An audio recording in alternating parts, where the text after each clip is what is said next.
Antigo esse cântico, que nem eu. Então vamos cantar. Vocês repetem, meninas, aquelas partes. Conheci um grande amigo, Jesus,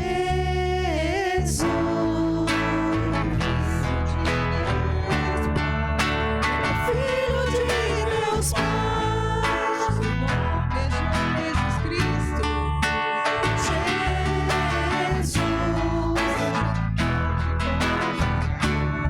a gente pode confiar.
Seja o nome do Senhor.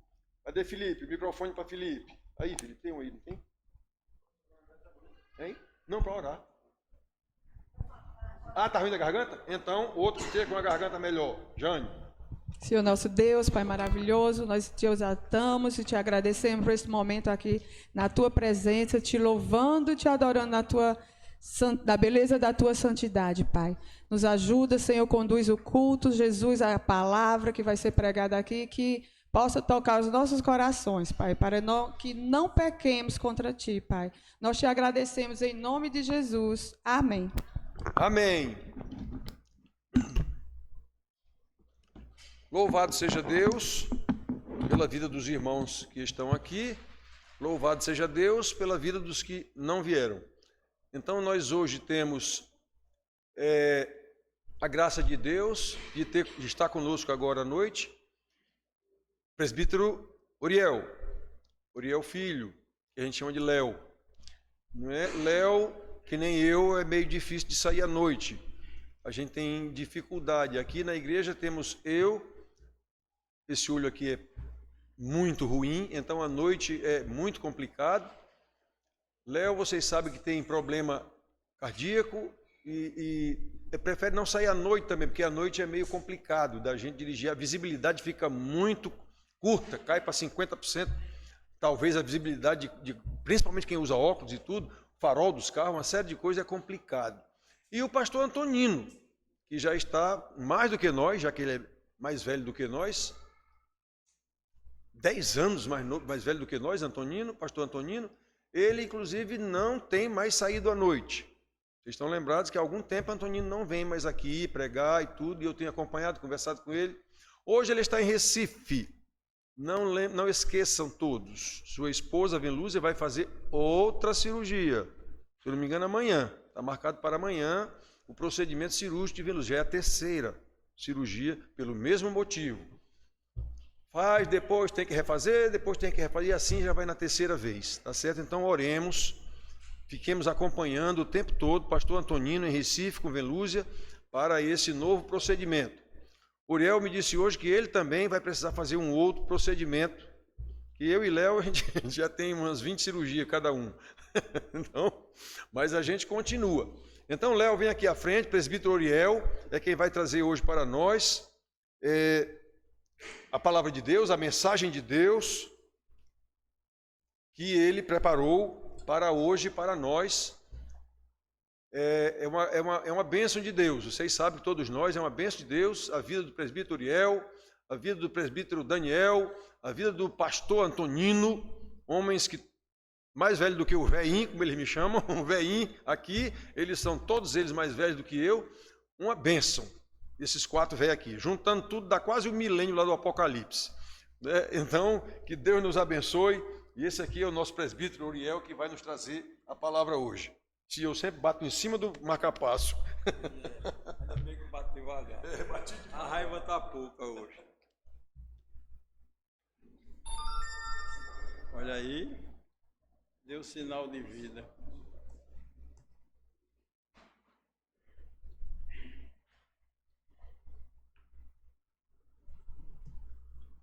Esse negócio eletrônico, né? Eu não me dou muito bem não, mas é o jeito. Fazer o quê?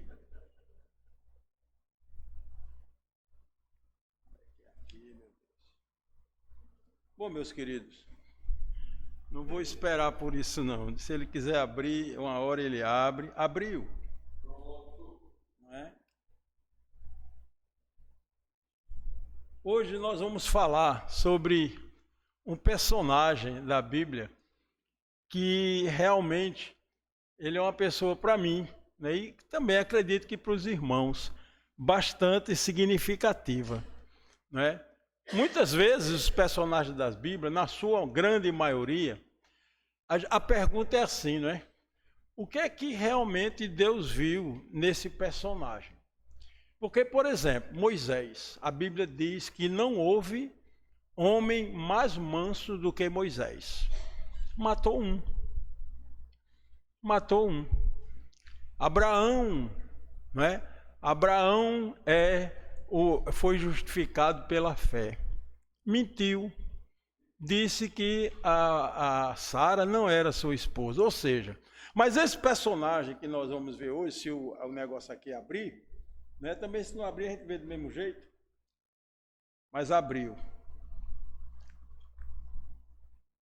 Ele traz assim para mim muita curiosidade, porque humanamente falando, todos nós sabemos que todos nós somos pecadores, ninguém é perfeito, mas esse personagem, ele causa a mim estranheza. Procuro um defeito em José, chamado do Egito, e sinceramente eu tenho dificuldade em descobrir, mesmo sabendo que ele é tão ou quão pecador que eu. Isso aí não resta a menor dúvida. Mas pensando, né, humanamente, certo? Ele me traz essa curiosidade. E José, ele é um personagem que em todos os sentidos ele é diferente, né? E nós vamos tentar, biblicamente, que se não for assim não tem valia nenhuma, tentar, né, partilhar essa minha leitura sobre José com os irmãos. Nós sabemos que Jacó casou com a Raquel e por ela trabalhou 14 anos. Haja amor, né? Eu esperei 7. Jacó 14. Eu não fiz nenhum trabalho não, foi dada de graça a minha querida esposa. Mas José lutou pelo amor de Raquel por 14 anos. Só que, depois que ele casa, Raquel era estéril. O amor de sua vida era estéril. E Raquel, ela tinha problemas sérios existenciais. E nós também nos parecemos muito com ela. Porque nós temos também, principalmente nos nossos dias, e nos todos os dias, nós temos problemas de vida. E Raquel não ficava quem? Convido os irmãos a abrirem as suas Bíblias, lá em Gênesis, capítulo 30. Gênesis, capítulo 30. E nós vamos ler os versos 1, aí pula para o 22 ao 25. Gênesis capítulo 30, do verso 1, pula para o 22 ao 25. Assim diz a palavra do Senhor. Vendo Raquel que não dava filhos a Jacó, teve ciúmes de sua irmã e disse a Jacó: dá-me filhos, senão morrerei. Aí o 22. Lembrou-se Deus de Raquel, ouviu-a e a fez fecunda. Ela concebeu, deu à luz um filho e disse: Deus me tirou do meu vexame. E lhe chamou José, dizendo: dê-me o Senhor ainda outro filho, bem próprio do ser humano.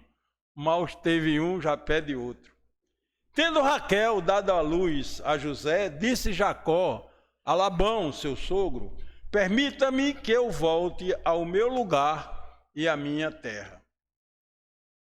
Vamos orar. Pai, Deus amado, maravilhoso, Deus que nos consola e nos guarda de todo o mal. Mais uma vez, Senhor, estamos aqui com a responsabilidade de, juntamente com os nossos queridos irmãos, meditarmos sobre a Tua palavra. Precisamos da ajuda do Teu Santo Espírito para iluminar nossas mentes e abrir os nossos corações, para que possamos receber o que Tu queres falar a cada um de nós essa noite. Nos guarda, nos protege, fazei que eu seja fiel à Tua palavra, não deixe que nenhum deslize eu cometa. Peço essa proteção em nome de Jesus Cristo, com o perdão dos nossos pecados. Amém. Meus queridos, José, como eu falei, é diferente em tudo. Os mais novos talvez não, mas os anciãos, que aqui não são poucos, a gente sabe que o filho ele é conhecido pelo pai, né? Era Zezinho, que Zezinho? O filho de seu Bento, né? Ah, Teca, que Teca? Ah, rapaz, filho de Dona Terezinha. Então o filho era conhecido pelo pai. José é diferente. Se você buscar na palavra de Deus a história de José, você não vai achar. Como é? Você não vai achar. Eu digo, vai não. Sabe por que você não vai achar? Abra sua Bíblia em Gênesis, capítulo 37, e veja que curiosidade. Gênesis, capítulo 37, e vamos ler os 2 primeiros versos para contextualizar a nossa conversa hoje à noite. Nós dissemos que assim que José nasceu, Jacó pediu ao sogro para que voltasse à sua terra. E o texto 37 diz assim, verso 1, capítulo 37. Habitou Jacó na terra das peregrinações de seu pai, na terra de Canaã. Agora veja o comecinho do verso 2. Essa é a história de José. Está assim na sua Bíblia? Na minha não está assim não. Na minha tem, essa é a história de Jacó. Mas todos os irmãos aqui, eu tenho convicção que ao ler a história de Jacó, Jacó é uma figuração dentro dessa história. Porque só se refere a quê? A José. Então até nisso, José é diferente. José faz o pai ser conhecido por ele. Porque ao contar quem é Jacó, a Bíblia só fala sobre José. Não é interessante? Agora vejam bem, quem era esse José? José era o mais querido e o mais detestável, paradoxo, entre os irmãos. Querido pelo pai, mas os irmãos não gostavam dele. Não gostavam dele, e isso é uma coisa que muitos dizem que aí está o defeito de José. Repare como é que nós humanos, pecadores, pensamos. O defeito de José é que na linguagem dos jovens, agora eu vou virar um jovem, ele dedurava os irmãos.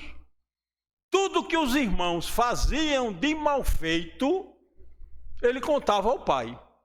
Então isso para muito, pronto, está vendo aqui o defeito de José? Aí eu pergunto, falar a verdade é um defeito? Porque a Bíblia diz que José contava os malfeitos que os irmãos faziam. Não é que ele inventasse história. Mas no contexto, o tema que nós vamos ver é que o Senhor estava com José. E por o Senhor estar com José, José tem uma importância histórica completamente importante. José era um pastor de ovelhas. Ele vivia pastoreando as ovelhas com os irmãos. Mas o Senhor era com José. E porém o Senhor ser com José, o pai dele, não vamos aqui entrar no mérito da questão, Jacó, ele tinha uma preferência especial por José. Quem é pai sabe que isso não é muito legal. Não é muito legal ter, de uma maneira explícita, não é, uma atenção por um filho a mais do que por outro filho. Mas Jacó tinha. E a Bíblia narra que a diferença que ele fazia por José era tão grande que ele chegava até a dar presentes a José, presente que ele não dava aos demais irmãos. Ele deu uma baita de uma camisa linda, chamada talá, ou seja, colorida, comprida, de manga comprida, né? Não é que era grande não, era de manga comprida. Deu para José. E isso trazia mal-estar entre os irmãos, dificultando a comunhão de José com eles, o relacionamento dificultava. Mas Deus era com José. E Deus fazia com que José sonhasse. E José, acredito piamente, que na sua inocência, José chamava os irmãos e contava os sonhos que tinham. Um deles, ele contou aos irmãos, olha rapaz, a gente estava no campo colhendo feixe, deve ser de lenha, suponho, né? E de um dado momento, o meu feixe ficou em pé e os feixes de vocês todos se dobraram perante o meu feixe. Imagina os irmãos, como é, José, os nossos feixes se curvando perante o teu, pronto. Aí é que a ira ficava cada vez maior. Mas Deus estava com José e deu outro sonho a José.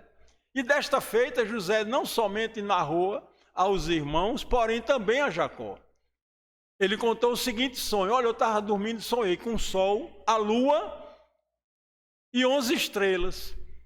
E todos se curvavam perante mim. Aí até Jacó disse, peraí meu filho, né? Puxa o freio de mão, quer isso?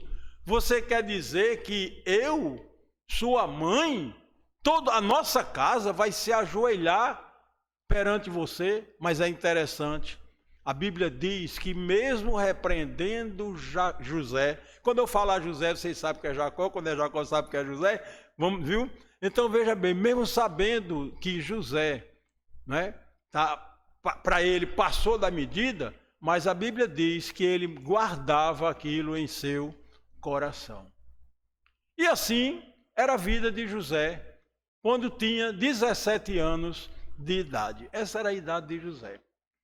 Quando foi um certo dia, os irmãos de José foram tomar conta, eram cuidadores de ovelhas, né? E eles foram tomar conta das ovelhas em uma região chamada Siquém. E lá saíram eles e José, preferido do pai, ficava em casa com o pai.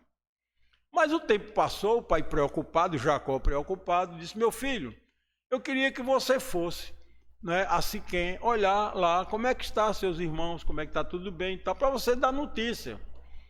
E José disse, perfeitamente, eu vou. E José vestiu lá a sua bela camisa, né, e saiu em busca dos irmãos. Só que quando ele chega em Siquém, ele não acha os irmãos. E fica ali pelo campo peregrinando, tentando encontrar, e uma pessoa diz, olha, eu vi seus irmãos e eles disseram, ouvi dizer que eles iam para Dotã. E José imediatamente dirigiu-se a essa cidade, a essa região chamada Dotã. Quando os irmãos viram Moisés, viram José, foram logo dizendo, aí, tá vendo? Ó? Lá vem o sonhador, vamos matá-lo. Vamos matá-lo. O irmão mais velho, Rubem, disse, de jeito nenhum. Porque a gente sabe que o mais velho, o primogênito, ele é quem responde na ausência do pai. Aí Rubem, de jeito nenhum, eu não permito isso não, porque no fim eu que vou pagar a culpa. Até que eu admito que você jogue numa cisterna. E assim foi feito. Pegaram José e jogaram em uma cisterna vazia, porque se fosse com água ele morria afogado, uma cisterna vazia. Só que o texto dá a entender, o texto não é explícito, mas ele dá a entender que Rubem, ele se afastou do ambiente dos irmãos. E quando José estava lá naquele poço, naquela cisterna, viram que vinha uma caravana de midianitas de ismaelitas rumo ao Egito. Judá, o ascendente de Jesus Cristo, Judá, ele disse, rapaz, eu tenho uma ideia. E uma ideia melhor do que matar. Vamos pegar José e vamos vender a esses comerciantes, porque a gente ainda ganha um trocadinho e se vê livre desse sonhador. E assim foi feito. Venderam José por 20 ciclos de prata. Quando Rubem chega e vê que José tinha desaparecido, não estava mais na cisterna, o que é que vocês fizeram com ele? E contaram. Aí Rubem, pronto, e agora? Montaram um esquema de pegar a túnica, que eles ficaram com a túnica de José, e combinaram pegar essa túnica, embebedar de sangue de um animal e levar ao pai, que eles sabiam que o amor que Jacó tinha por José, e lá diriam que, ó pai, a gente estava voltando para casa e achou, vê aí, repara mesmo, vê aí se é de teu filho. Esse era o plano. E assim foi feito. Plano 100, nota 100. Jacó chorou muito, diz que ele passou um tempão chorando, se lamentando da vida, mas Deus era com José. E esses comerciantes levaram José ao Egito e venderam a um oficial de Faraó. Pelo texto, era um homem importante, chamado Potifar. E ali, José foi recebido e se destacou, porque o Senhor estava com José. Ao ponto do Potifar passar a gostar tanto de José, que todos os seus bens ele confiou a José. A Bíblia deixa bem clara que a única preocupação de Potifar para com a sua família era trazer, na nossa linguagem, dinheiro para manter a família. Ele trabalhava e trazia o sustento. Mas todo o resto, quem administrava era o quê? Era José. E o Senhor era com José. Por o Senhor ser com José, José, jovem, formoso, a Bíblia diz, né? Famoso vem depois, mas por enquanto somente formoso, ele atraiu a atenção da esposa de Potifar. E a esposa de Potifar o assediou sexualmente. José fez de tudo para se livrar dela. Não foi só uma vez, foi várias vezes. Até que um dia, José foi lá na casa do Potifar resolver uma coisa. Quando chegou lá, não encontrou ninguém, não tinha ninguém, só a mulher dele, de Potifar. Então ela fez lá uma tramóia que José, para se ver livre, né, ele teve que correr. E ao correr, ela, eu acho que puxou a roupa dele, uma peça, e guardou. Agora, queridos, interessante nesse contexto todo, o que nos chama a atenção é o motivo pelo qual José rejeitou a mulher de Potifar. Porque José era um jovem, formoso, bonito. José, dentro daquele contexto, imagina, ele era um escravo, mas era um escravo que tinha todo o poder na casa de um oficial do faraó. E nós sabemos, quando lemos a Bíblia, que esse faraó não era pouca coisa não, era uma pessoa importante dentro do contexto. Daqui a pouco eu vou dar uma dica ainda para mostrar o quanto o Potifar era importante. Então, a justificativa que José usou para não deitar com a mulher de Faraó é que nos causa admiração. Abra sua Bíblia, somente um verso, lá em Gênesis capítulo 39. E acompanhe comigo a leitura do verso. Nós vamos ver a justificativa pela qual José rejeitou a mulher de Potifar. O texto diz mais ou menos assim, José falando, né? Mulher, esse mulher não tem no texto, mas eu botei para contextualizar. Né? Mulher, Potifar, teu marido, não é maior do que eu nesta casa. E nenhuma coisa ele me vedou, senão a ti, porque és sua mulher. Como, pois, cometeria eu tamanha maldade? Aí ele fecha, e pecaria contra Deus. Deus estava com José. Mas, quando ele correu, como eu falei, e a Bíblia fala, ela conseguiu segurar uma peça de roupa de José, e quando Potifar chegou, ela antes gritou, aí quando Potifar chegou, pronto, ela fez a festa. Disse que não admitia ele ter colocado um hebreu, aí usa a palavra hebreu, dentro da casa para fazer o quê? Mal feito a ela. E o texto diz que Potifar se irou. Agora, Potifar, eu falei que era importante. Sabe por quê? Porque ele jogou José, o texto chama a atenção, numa prisão que só ia os presos que o rei mandava. Não foi, o texto deixa ensejar que não foi uma prisão comum, foi uma prisão especial. Uma prisão que o rei mandava muitas vezes, e nós vamos provar isso biblicamente, nas suas intempestividade comportamental. E lá ele manda José. Mas a gente não pode esquecer, Deus estava com José. E quando José chega àquele presídio, ele cai na graça, ou nas graças do carcereiro.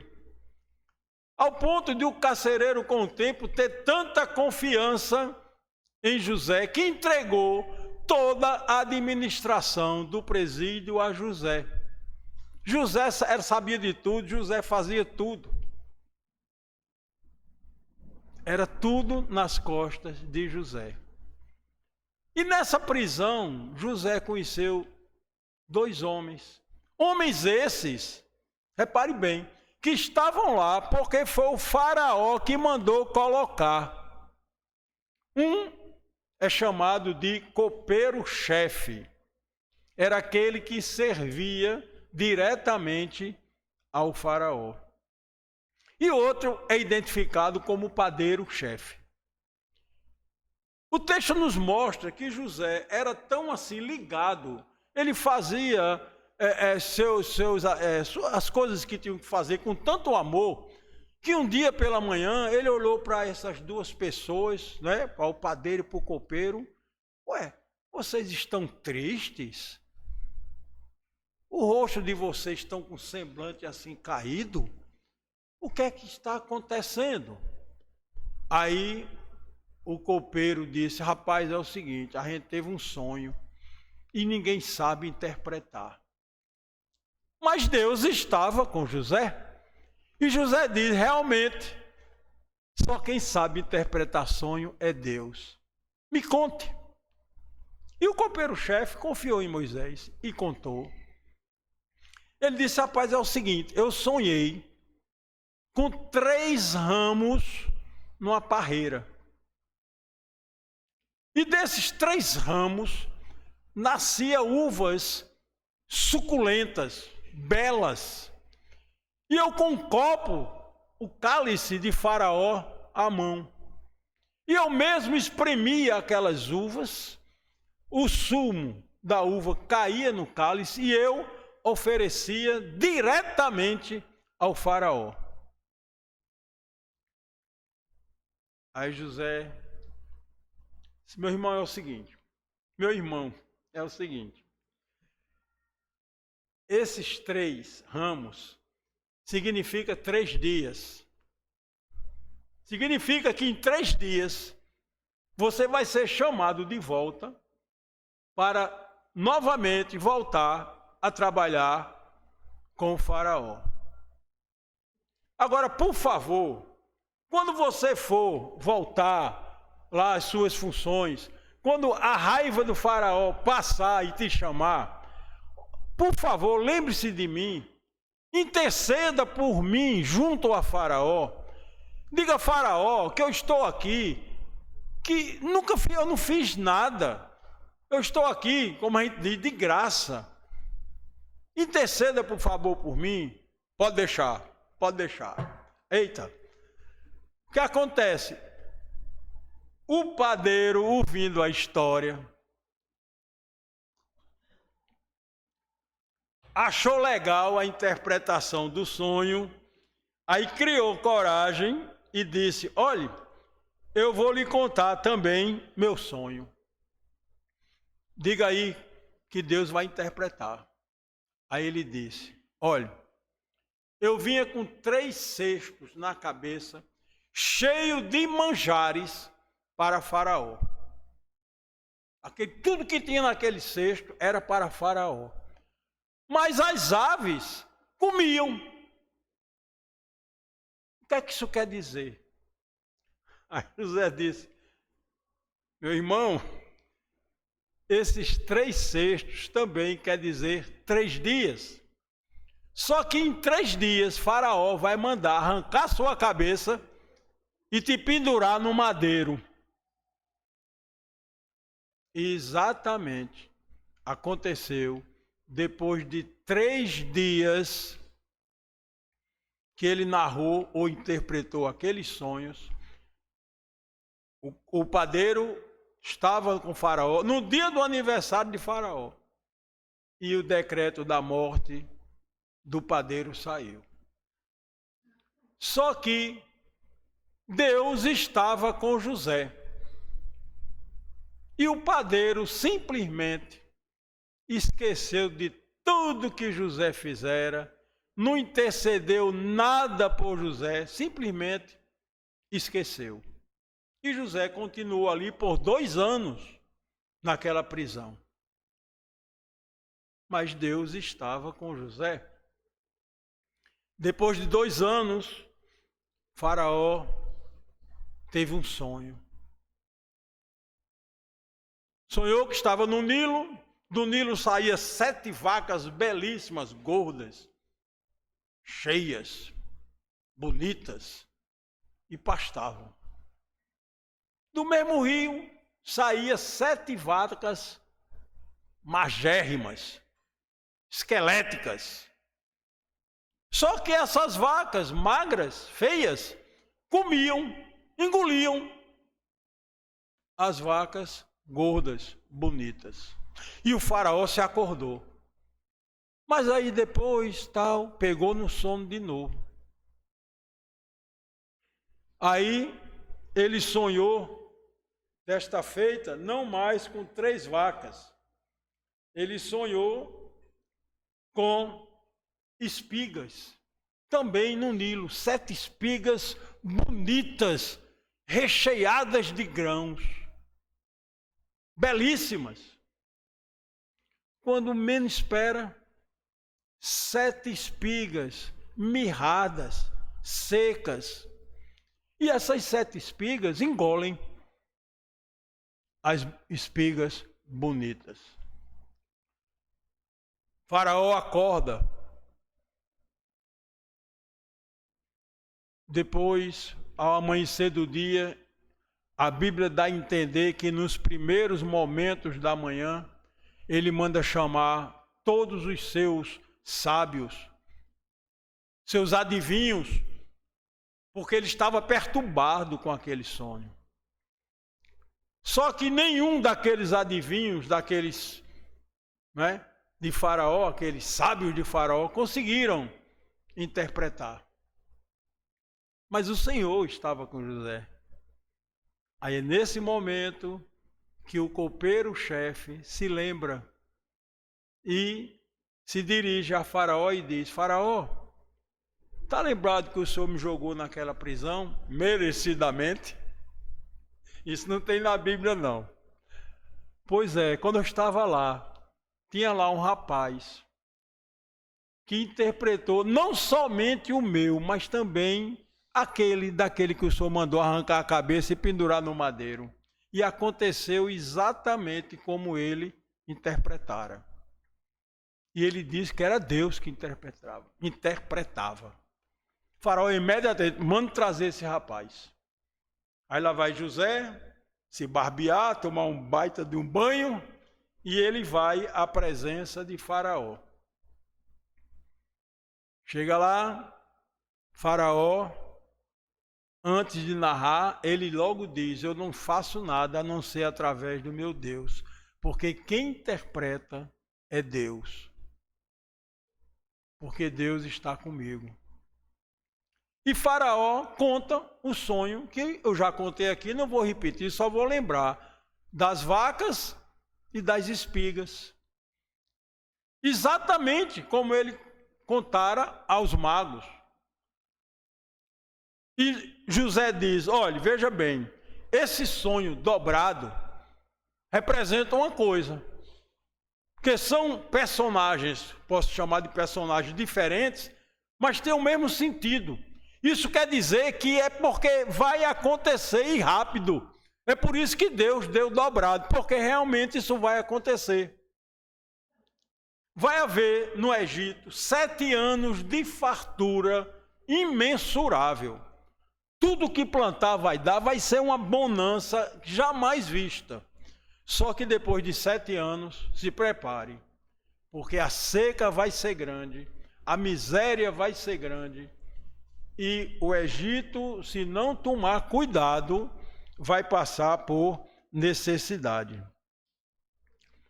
E depois que ele termina de narrar, ele aconselha a Faraó.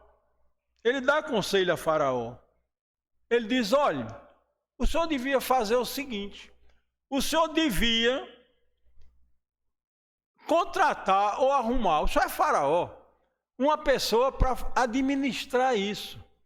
Que nos anos de fartura, essa pessoa administre esses bens em sobejo, guarde, né?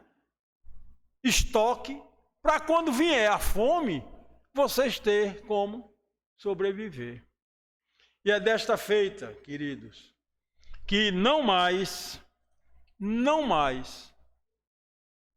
ninguém, senão Faraó, reconhece que Deus estava com José. Porque assim que José termina de dar aquele conselho, Faraó pronuncia as seguintes palavras: acharíamos, isso ele falando para os oficiais e o povo que estava com ele, acharíamos porventura homem como este, em que há o Espírito de Deus. Deus estava com José, ao ponto do ímpio, do faraó, perceber essa formosura de ter Deus na vida do homem. Imediatamente ele diz para os oficiais: vocês estão vendo alguém mais capaz de assumir essa função do que esse jovem? A Bíblia diz que José, com 30 anos de idade, se apresentou a Faraó. Então, uma conta bem simples, né? Ele tinha 17, com 30, 13. Com 13 anos, Deus estava com ele, tudo dando errado. Chegar a hora. Faraó chama José, coloca logo o anel, que era o sinete da identificação, e diz uma coisa interessante: José, no Egito, eu só vou ser superior a você quando eu estiver assentado no trono. Mas se eu não estiver no trono, eu e você temos que ter o mesmo respeito, ou seja, melhor, sermos respeitados por quem quer que seja. Deu logo uma esposa a José, pegou José, botou numa carruagem, saiu andando pela rua para todo mundo conhecer a José, e assim vieram os 7 anos de fartura. A Bíblia diz que José fez uma administração inigualável, juntou de tudo. Mas depois da fartura, conforme previsto e dito por Deus, veio a fome, veio a seca. Nós estamos falando da vida de Jacó. E Deus estava com José. A seca não foi só no Egito, foi em toda a região. E Jacó com seus filhos estavam passando por essa seca. E souberam que no Egito estava vendendo mercadoria. Veja bem, a administração de José. 7 anos de fartura ele juntou, administrou para vencer a fome. Só que ele fez tão bem feito que tinha até condição de vender mantimento para quem não era do Egito. E assim, Jacó chamou os filhos e disse: vocês vão ao Egito, pegue dinheiro aí, junte aí o que for possível, vão lá comprar mantimento para que a gente não morra de fome. E foram todos os irmãos de José, menos um, que realmente era o irmão verdadeiro de mulher, porque de José, porque era filho do mesmo pai e da mesma mãe. Benjamim era o filho mais novo de Jacó. Quando Benjamim nasceu, a Raquel morreu. E eles foram ao Egito. Assim que chegaram no Egito, quando José os viu, José os reconheceu. Imediatamente, sabe o que foi que José se lembrou? Dos sonhos, a Bíblia diz. Quando José o viu, aí eu acho que ele deu aquele risinho, né? Disse: eita, aí ó, os feixes. Está faltando só o sol e a lua. Os feixes já chegaram. E ali, comercializando, aí José chegou para ele e disse: rapaz, olha, 10 homens, vocês são espiões. Vocês são espiões, vocês vieram espionar a terra, e aqui não vai... Não somos espiões. E quem são vocês? Ah, nós somos de uma família de Canaã, assim e tal, nosso pai e tal. Mas vocês têm outros irmãos? Temos um irmão mais novo, um desapareceu, né? Não existe mais. Não, vocês são espiões. São espiões e vão presos, manda, prende tudo. Aí prendeu. Todos eles. por 3 dias. Depois de 3 dias, José chega e diz: olha, eu sou um homem temente a Deus. É textual. Sou um homem temente a Deus. E eu vou dar um voto de confiança a vocês. Vocês vão voltar para a sua terra, certo? Vão levar os mantimentos para poder saciar a fome. Porém, tem um requisito. Um de vocês vai ficar como refém até que vocês vão e tragam esse irmão que vocês dizem que vocês têm. Agora, é inferência minha. Vim 10 irmãos, só ficar um, isso é conversa. Deu a entender. Então vocês vão trazer o irmão que vocês dizem ser mais novo, porque aí vocês vão provar que vocês falaram a verdade. E Simeão ficou como refém. Agora, gente, um adendozinho. Sabe quem foi Simeão? Além de vender José, foi aquele que fez a traição com o filho do rei, dos homens, está lembrado? Que queria casar com as filhas de Jacó, que deitou com ela erradamente, aí quis corrigir e tal, aí na hora que foram circuncidados, mataram tudinho. Simeão e o outro foi que tramaram tudo. E assim deixaram e voltaram. Só que José mandou colocar o dinheiro que eles gastaram no mantimento dentro da sacola, dentro dos sacos. E quando eles pararam a certa altura, numa estalagem, um deles, eu acho que foi pegar mantimento para dar a algum animal, não importa, viu que estava lá o dinheiro. Ele disse: pelo amor de Deus, e agora? Rapaz, vai dar... E pronto. E voltaram para casa preocupados e contaram tudo a Jacó. Jacó ainda ficou com raiva. Mas vocês são um bando de bobo. Vocês foram abrir o jogo dizendo tudo. Mas, pai, foi ele, pai, que de uma maneira natural começou a perguntar e nós dissemos que a gente tinha um pai já idoso e tinha um irmão mais novo. Não tem mais, não vai voltar de jeito nenhum, não. Eu já perdi José, agora vou perder Benjamim de jeito nenhum. Mas a fome fala mais alto do que a vontade. E a fome cresce. A fome cresce. E Jacó não viu outro jeito para escapar, teve que permitir que eles voltassem levando Benjamim. E assim é feito. E manda: olha, vocês levem dinheiro dobrado para pagar o que estava nos sacos, para poder dizer que, muito bem. E eles voltaram. Quando eles voltaram, quando José vê Benjamim com eles, ele diz ao mordomo, José diz ao seu mordomo, que prepare um almoço especial, que eles vão comer com eles ao meio-dia. E assim é feito. E lá, quando distribuiu o alimento, a Bíblia diz que para Benjamim foi dada uma porção maior do que a dos irmãos. Quando termina, pega os mantimentos, José manda dar o mantimento necessário e eles voltam. Só que José tem um plano. José manda colocar dentro do saco de cada um o valor daquele mantimento e no saco de Benjamim colocar o cálice particular dele. Aquele copo que a gente tem em casa, só quem pode tomar água é a gente. E os filhos e a mulher. Pronto. Vão embora. Quando eles saem, depois de certo tempo, creio eu, ele manda um dos dele ir atrás para dizer que eles roubaram. E roubaram coisa do pessoal de José. E eles, no caminho,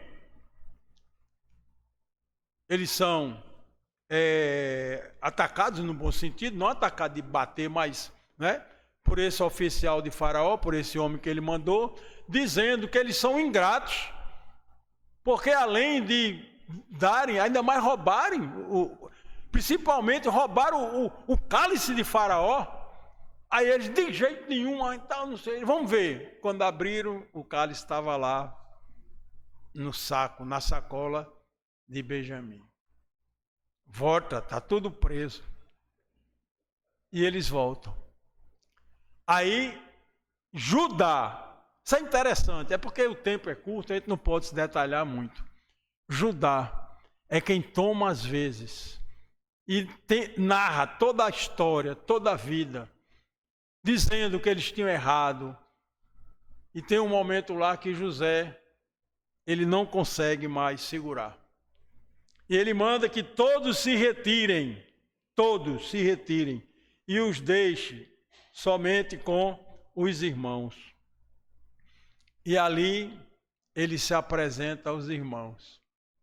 Eu sou José, o irmão de vocês, aquele que vocês venderam aqui para o Egito.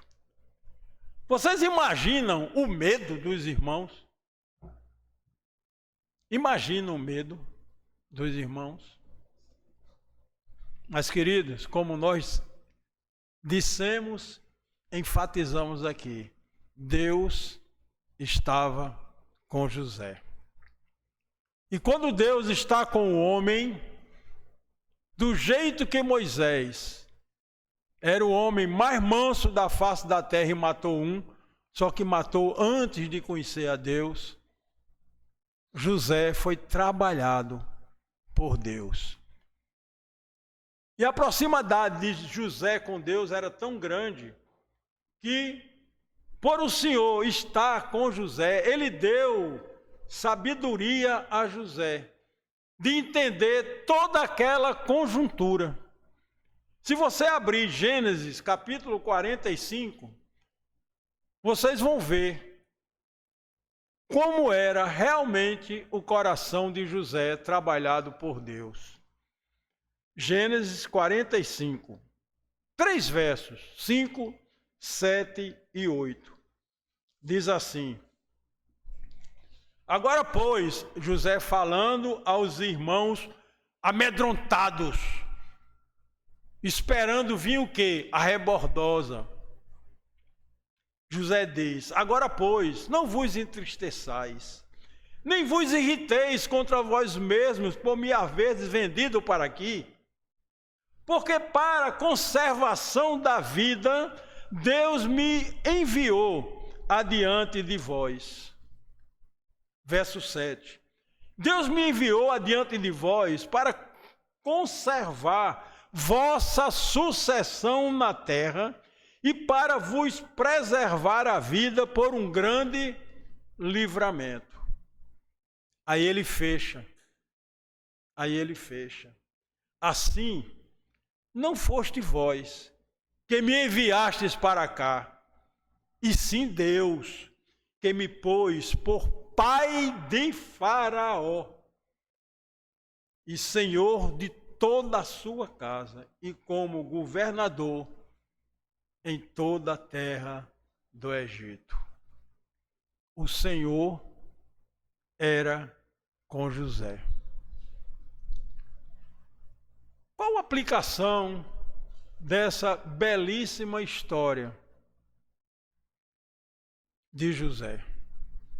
Eu falei que a gente busca um defeito em José, mas nós vemos em José uma virtude. Só que a virtude não era de José, era porque Deus andava com José. Essa é a primeira lição.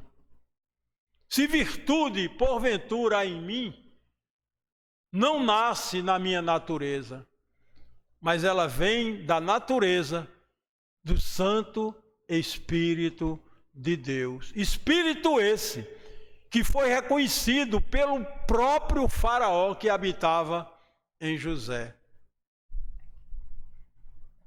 Quando Deus está comigo e com você, com os seus filhos, Ele não nos livra das privações. Porque desde que José foi vendido, até o dia que foi reconhecido por amor de Deus frente a Faraó, quanto mais Deus estava com José, mas José afundava. José começou no fundo do poço. Do fundo do poço melhorou. Foi vendido como escravo numa terra que não conhecia ninguém. Mas Deus estava com ele, ele melhorou.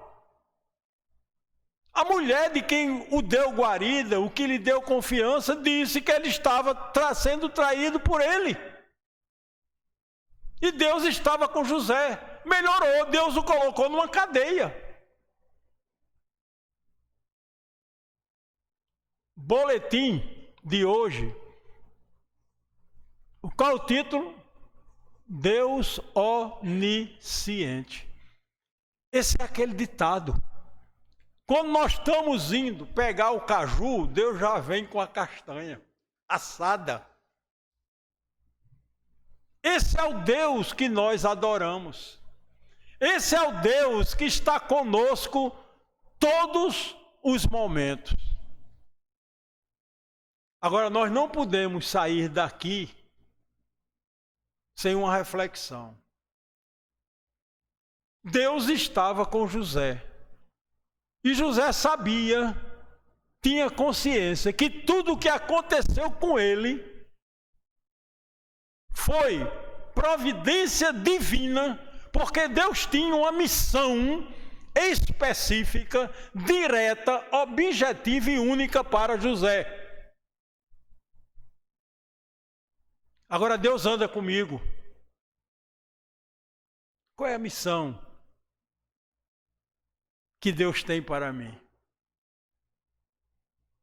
José tinha uma missão, porque ele fazia parte da família da aliança. Mas nós também somos parte dessa maravilhosa família que Deus escolheu por amor, como sua possessão particular. O que é que Deus quer de mim? Você se pergunta? Qual é a minha função? Qual é a sua função para a obra de Deus? Porque, como eu sempre digo aqui em escola dominical, a Bíblia não diz que nós fomos eleitos primariamente, a Bíblia não diz que nós fomos eleitos para sermos salvos. Não. Tirando a glória de Deus, que está acima de tudo, esse é o princípio maior, o porquê. Para a glória de Deus. Por que é que nós fomos eleitos? Para a glória de Deus. Agora, para que nós fomos eleitos? Para ser salvo? A Bíblia não diz isso. Está lá em Efésios. Nós somos eleitos para sermos santos e irrepreensíveis. E Pedro arremata. Por que é que você e eu temos que ser santos e irrepreensíveis? Para sermos testemunhas de Cristo. Esse Cristo que nos tirou das trevas para a maravilhosa luz. Para isso é que eu sou eleito. Para isso é que você é eleito. Você está cumprindo, você está fazendo jus, você está sendo agradecido à sua eleição? Querido, pense. Vamos pensar.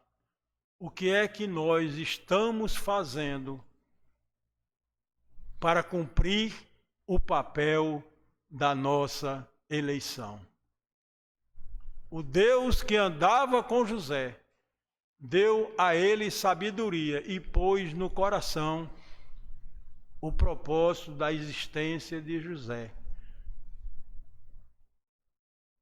Porque o nosso Deus é aquele Deus que nós podemos dizer que todas as coisas cooperam para o bem daqueles que amam o Senhor.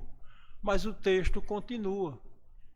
Amam e que são chamados para um determinado propósito.